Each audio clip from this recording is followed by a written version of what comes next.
नमस्कार मंडळी, स्वागत आहे तुमचं आमच्या चॅनलमध्ये। आवाज महामुंबईचा, शोध बातमीचा, कौल मनाचा। चला तर मग आमचे चॅनल लाईक करा, शेअर करा आणि सबस्क्राइब करा। धन्यवाद।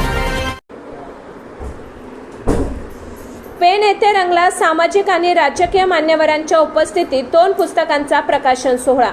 पेण येथे 2 पुस्तकांच्या प्रकाशन सोहळ्याचे आयोजन करण्यात आले। आभासात मी या प्राध्यापक LP पाटील लिखित पुस्तकासह रामदास अखेरचा प्रवास या गुंजार पाटील लिखित पुस्तकाचे प्रकाशन समारंभ दिनांक 31 मे 2026 रोजी आसरा फार्म मुक्काम पोस्ट वरवणे धनगरवाडी पेण येथे संपन्न झाला।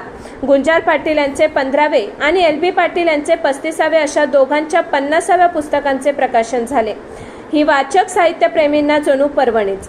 या सोहळ्याला विविध क्षेत्रातील मान्यवरांनी आणि प्रेक्षकांची मोठी उपस्थिती लाभली। कार्यक्रमाचे अध्यक्षस्थान सुप्रसिद्ध शिवव्याख्याते प्राध्यापक प्रशांत देशमुख यांनी भूषविले। कार्यक्रमाचे प्रमुख अतिथी संजय गुंजाळ, अध्यक्ष कोकण मराठी साहित्य परिषद रायगड, कोकण गोवा महामार्गाचे गाडे अभ्यासक चैतन्य उषा लक्ष्मण पाटील, रायगड कोकण मराठी साहित्य परिषद कार्याध्यक्ष पुरुषोत्तम काळे, कोकण मराठी साहित्य परिषद रायगड सचिव संजय होळकर, ॲडव्होकेट गोपाळराव शेळके, महिला अध्यक्ष रायगड संध्या दिवकर, युवा अध्यक्ष सिद्धेश लखमदे, गझलकारा ज्योत्स्ना राजपूत यांची प्रमुख उपस्थिती होती।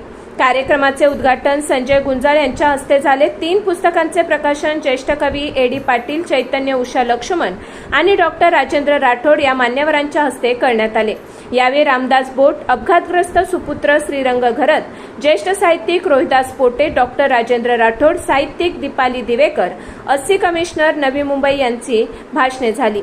रायगडमधील गुणी जणांना सन्मानित करण्यात आले। त्यामध्ये जीविता पाटील, ज्येष्ठ साहित्यिका, ज्येष्ठ कवी प्रवीण बोपुलकर, कवी डॉक्टर अमृत पाटील, कादंबरीकार गंज आनंद म्हात्रे, कथाकार अजय शिवकर, साहित्य संपदाचे वैभव धनावडे, कवी गायक अनिल भोईर, लवेंद्र मोकल इत्यादींचा सन्मानाने गौरव करण्यात आला।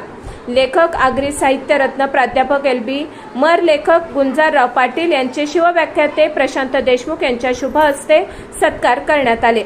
अतिशय विनोदी ढंगात गंधार पाटील यांनी प्रास्ताविक आणि आभार मानले। कार्यक्रमाचे सुरेख सूत्रसंचालन सुप्रसिद्ध संचालिका दर्शना माळी आणि हेमंत बारटके यांनी करून दर्जेदार केला। आवाज महामुंबईचा चॅनलसाठी मिलिंद खारपाटील, पेण।